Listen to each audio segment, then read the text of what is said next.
नमस्कार बंधू भगिनींनो, आपल्या सगळ्यांचं सहर्ष स्वागत आहे स्वास्तिकम या माझ्या चॅनलवर। आज मी आपल्यासाठी पुढील कथा सचित्र भक्ती विजय कथासार या पुस्तकातून घेऊन आलेली आहे।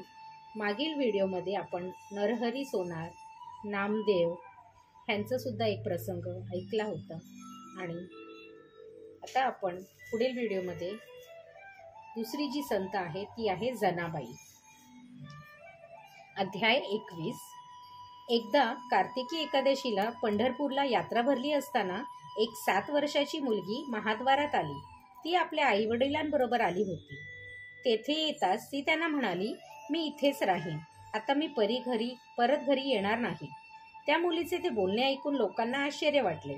7 वर्षाची पोर एवढे धीटाईने कसे बोलते, हिला एवढे ज्ञान कसे, असे म्हणून लागले। आईवडिलांनी तिची समजूत घालण्याचा प्रयत्न केला, पण ती हट्टूनच बसली। विठ्ठलाची तिजवर कृपादृष्टी झाली होती। तिला इतर कोणाची माया ममता बंधन घालू शकत नव्हती। शेवटी कंटाळून तिला महाद्वारी सोडून तिचे आईबाप निघून गेले। तिचकडे नामदेवाचे लक्ष गेले। तिला त्याने विचारले, मुली, तू कोणाची कोण, तुझे नावगाव काय? तेव्हा ती म्हणाली, माझे नाव जनी, चक्रपाणी श्रीहरी हाच माझा माता पिता आहे, मला दुसरे कोणीही नाही। नामदेवाला तिची दया आली। तिला हाती धरून त्याने आपल्या घरी नेले व गोनाईला सांगितले, ही मुलगी यात्रेत चुकली आहे, तिचा सांभाळ कर। कृष्णावतारात जी कुब्जा होती तीच जनी म्हणून आता जन्माला आली होती। ती मोठी होऊ लागली, नामदेवाची दासी असे ती स्वतःला म्हणू लागली। लोक तिला विचारी तेव्हा ती म्हणे, मला दुसरे कोणीच नाही, मी नाम्याची दासी आहे, एवढेच मला माहीत आहे। ती नेहमी पांडुरंगाच्या चिंतनात असे। एकदा रात्री नामदेव झोपला असता 5 घटका रात्र झाली असताना अचानक फारच सोसाट्याचा वारा सुटला। त्यावेळी नामदेवाच्या घरावरचे छप्पर उडू नये म्हणून श्रीहरीने सुदर्शन चक्रण पुढे पाठविले। वाऱ्याबरोबर पावसाचाही प्रचंड जोराचा मारा सुरू झाला, पण चक्र सतत घराभोवती फिरत राहिले आणि पाण्याचा एक थेंबही घरात पडला नाही। नंतर श्रीहरी स्वतः आला व नामदेवाच्या घराचे छप्पर नीट शाकावरून त्याने करून दिले। सकाळपर्यंत देव गवत गोळा करीत होता। सकाळी उठून नामदेवाने पाहिले तो श्रीहरी अंगणात गवत गोळा करीत होता। पटकन पुढे जाऊन नामदेवाने त्याचे पाय धरले। देवा, काय करीत आहेस? अरे, रात्री वादळ झाले होते, तुझ्या घराचे छप्पर थोडेसे उडाले, पण मी तात्काळ येऊन ते नीट केले। पाऊस पण पडत होता, तुझी मुले पावसात भिजली असती तर मला गोनाई वेडेवाकडे बोलली असती। देव असे बोलतोय तो गोनाई तेथे आली व देवाच्या पाया पडली। नामदेवाशी बोलता बोलता पांडुरंग तेथेच बसला। तेवढ्यात जनी तेथे आली, देवाची पाठ रगडून देऊ लागली। देवा, आमचे रक्षण करण्यासाठी तू किती श्रमलास, असे म्हणत ती देवाची सेवा करू लागली। पांडुरंगाने म्हटले, नामा, तुला भूक लागली असेल, चल आपण सर्वजण जेवूया। पांडुरंगाने त्यावेळी षडश अन्न आपोआपच सिद्ध केले व नामदेव, त्याचे पुत्र गोविंद, विठ्ठल, नारायण व महादेव, गोनाई व राजाई या समवेत तो जेवायला बसला। जनाबाईला मात्र पंक्तीच घेतले नाही। जनाबाई बाहेर तशीच दुःख करीत होती। नामदेव म्हणाला, देवा, जनी राहिलीच। पांडुरंग लगेच काही बोलला नाही, पण जरा वेळाने म्हणाला, नामा, अरे आज अन्नाला रुची का लागत नाही? मी आता ताटात अन्न तसेच ठेवून देतो, असे म्हणून विठ्ठलाने ताट बाजूस सरकविले व तो उठला। देव जेवायला थांबला तेव्हा सारेजण थांबले। विठ्ठल हात धुवून स्वस्थ बसला। राजाईला फार आश्चर्य वाटले। गोनाईने देवाचे उष्टे ताट जनीला बोलून तिला दिले, पण तिने ते ताट झाकून ठेवले। ती वाट पाहत बसली। देवा, तू ये रे आता, असे ती मनात म्हणत होती। नामदेव आणि विठ्ठल एका शय्येवर झोपले होते। नामदेव झोपला आहे असे पाहून विठ्ठल उठला, जनीच्या खोपटात गेला व जनीला म्हणाला, जनी, मला भूक लागली होती, पण नामदेवाने तुला बोलवले नाही म्हणून मी अन्न तसेच ठेवून दिले। ते तुझजवळ आहे ना, मला भूक लागली आहे, तुझ्या हातचे हवे आहे म्हणून मी आलो आहे। जनी म्हणाली, देवा, उष्टे कसे देऊ? एका शुद्ध भावापेक्षा वेगळे असे माझ्याजवळ काहीच नाही। जनी, अगं, माझेच उष्टे मी खाल्ले म्हणून काही बिघडत नाही, असे म्हणून विठ्ठलाने ताट द्यायला सांगितले. जनीजवळ देवाला द्यायला अन्न नव्हते म्हणून देवाने ही युक्ती केली होती. तिकडे गोनाईने नामदेवाला उठवून हळूच म्हटले, तुमच्या चक्रपाणी जनीच्या खोपाटात जाऊन रात्री ठेवलेले ताट पुन्हा पुढे घेऊन आनंदाने जेवत आहे. नामदेव म्हणाला, तो भक्तवत्सल शुद्ध भाव असला तर जातकुळी उच्चीन काहीच पाहत नाही. शबरीचे बोरे ज्याने आवडीने खाल्ले तोच जनीजवळ बसून स्वतःचे उष्टे स्वतःच खात आहे. हा संवाद ऐकून विठ्ठल लगेच नामदेवाच्या शय्येवर येऊन झोपला. नामदेव व विठ्ठल आनंदाने हसत होते. पहाट झाली. जनीला दळण दळायचे होते. त्याची काळजी देवाला. तो उठला, जनीच्या खोपाटात गेला, तिला हळूच उठवले. तिला तोंड धुवून यायला सांगून जात्याच्या खालच्या तळीवर वरची तळी ठेवली व दळणाची तयारी केली. जनी येऊन बसली. जनी, तू नुसता निमित्ताला हात लाव, मीच दळणार आहे. तू गाणी म्हण, मी दळतो. जनीने खुंट्याला हात धरला. तिच्या हाताच्या वरच्या अंगाला विठ्ठलाने खुंटा धरला. धान्य मधून मधून वगैरे वैरीत तो दळू लागला. जनी गाणी म्हणू लागली. साऱ्या संतांची महिमा गाऊ लागली. तोंडातून गोड अभंगवाणी बाहेर पडू लागली. पंढरीनाथ आनंदाने डोलत होता. पीठ पडत होते. त्याच्या शैलावर पितांबराचे पळ होते. दोघे आनंदात होती.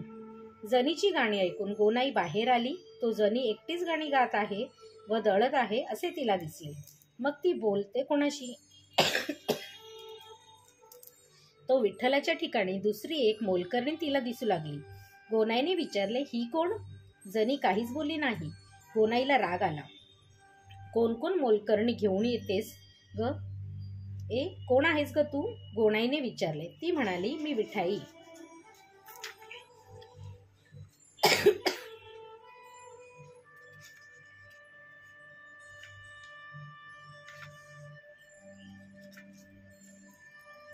मोलकरीण गोनाई रागात होती. तिने रागातच एक काठी जनीला मारली, पण ती विठाईला लागली. नामदेव तेवढ्यात आला. त्याने विठाई म्हणजे विठ्ठल हे ओळखले. गोनाई, अगं ही विठाई नव्हे, हा तर विठ्ठल आहे. गोनाई इतकी वरमली, अरे रे, या जनीने श्रीहरीला वश केले आणि मी मात्र त्याला काठी मारली असे म्हणत ती पश्चाताप करीत घरात जाऊन रडत बसली. दळण संपले. पंढरीनाथ पुन्हा जाऊन निजला. सूर्योदयाला थोडा वेळ होता तेव्हा जनी उठली. तिने विठ्ठलाला उठविले. पंढरीनाथा, काकड आरतीला लोक येतील. तुम्ही तेथे देवळात नसलात तर ओरडा करतील. तुम्ही लवकर देवळात परत जा. देवाने सारे नाटक करायचे ठरविले होते. तो उठला, पण घाईघाईने जनीची गोधडी पांघरून तसाच निघाला.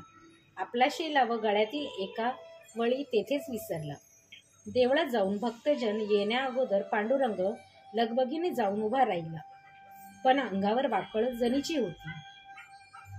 भक्त आले. काकड आरती करताना त्यांनी पाहिले देवाला शेला व रत्नहार दिसत नाही. आणि ही वाकळ ही कोणाची? जनीची असावी. नामदेवाच्या घरी पाहिली होती. चला, हार जनीने चोरला असेल असे तर्कवितर्क करीत सर्वजण नामदेवाला कडे गेले. जनीजवळ विचारू लागले. ती कल्पनाच करत नव्हती. ती नाही नाही म्हणू लागली, पण झडती घेतली तेव्हा हार व शेला तिच्या जवळच पडलेला दिसला. हिने देवाला जादू करून नादी लावले व चोरी केली असे सारे म्हणू लागले. जनीला चोर ठरवून सारे लोक तिला घेऊन चंद्रभागेच्या वाळवंटात गेले. देवाची वस्त्रभूषणे चोरल्याचा आरोप ठेवून लोकांनी तिला सुळी द्यायचे ठरविले. जनीने पांडुरंगाला मनोमन धावा सुरू केला. त्यावेळी आश्चर्य घडले. सूळ उभारला होता, त्याचे पाणी घेऊन होऊन गेले. लोक चकित झाले. जनीच्या नावाचा जय जयकार करू लागले. एकदा जनी मंदिराच्यात बसून अभंग रचना करीत होती. पंढरीनाथाला तो अभंग इतके आवडले की तो शाई व लेखणी घेऊन कागदावर ते अभंग लिहून घेऊ लागला. तेवढ्यात ज्ञानेश्वर तेथे आले. ज्ञानेश्वर येताच विठ्ठलाने लेखन साहित्य लपवून ठेवले व तो स्तब्ध राहिला. पण ज्ञानदेवाने ते अंतर्ज्ञानाने ओळखले होते. तो म्हणाला, देवा, जनाबाईचे अभंग लिहून घेताना मग लपून का ठेवता? खरे म्हणजे तिने केलेले तुमचे गुणवर्णन तुम्ही स्वतःच लिहून ठेवणे शोभणार नाही. सरस्वती, श्रुती, पुराणे सर्व तुमचे गुण वर्णन करतात, न थकत नाहीत. जिथे जणी किती यशस्वी होणार आहे तुम्ही स्वतः लिहून घेता हे मात्र कसं तरी वाटतं. विठ्ठल म्हणाला, नामदेवा, जनाबाईचे शब्द अमृता समान आहेत. पण नामदेवा, तू कसे ओळखलेस की मी जनाबाईचे अभंग लिहितो?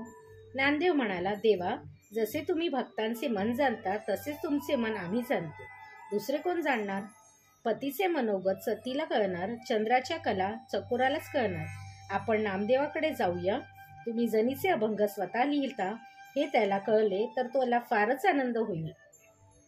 बरे आहे, असे म्हणून विठ्ठल ज्ञानादेवाबरोबर नामदेवाकडे आला आणि इतर भक्त मंडळीही आली. सर्वजण बसले. जनीच बोलून आणले. गोनाईने तिला सांगितले. तो ती शेणाचे थापडे करीत होती. तिने पटकन हात धुतले, पाय धुतले, लगबगीने आत आली.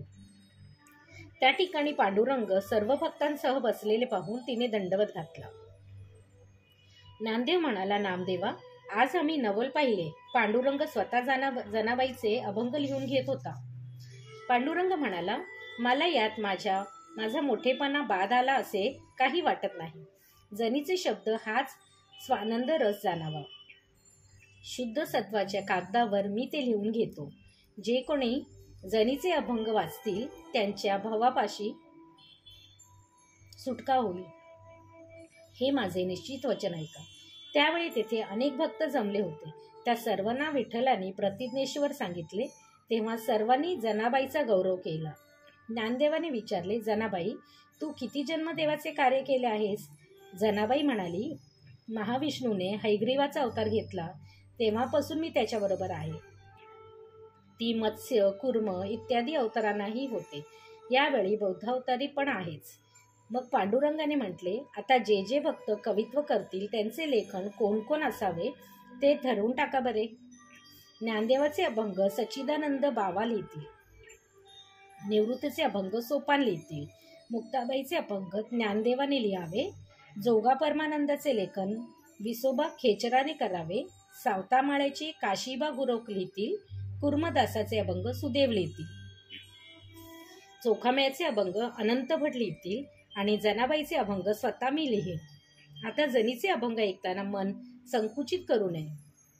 भक्त मंडळी म्हटली, देवा, तुझी कृपा झाल्यावर जनीला दासी कोण म्हणेल? धन्य तिची भक्ती. हिच्यासाठी देव लेखक झाला. नंतर भक्तांनी रुक्मिणीकांताची षोडोपचारी पूजा केली व नंतर तो राऊळात परत गेला. त्याने आपल्या भक्तांचा वृत्तांत रुक्मिणीला मोठ्या कौतुकाने सांगितला.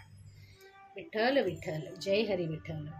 श्री विठ्ठल रखमाई पर्णमस्तु. शुभम भवतु, शुभम भवतु, शुभम भवतु.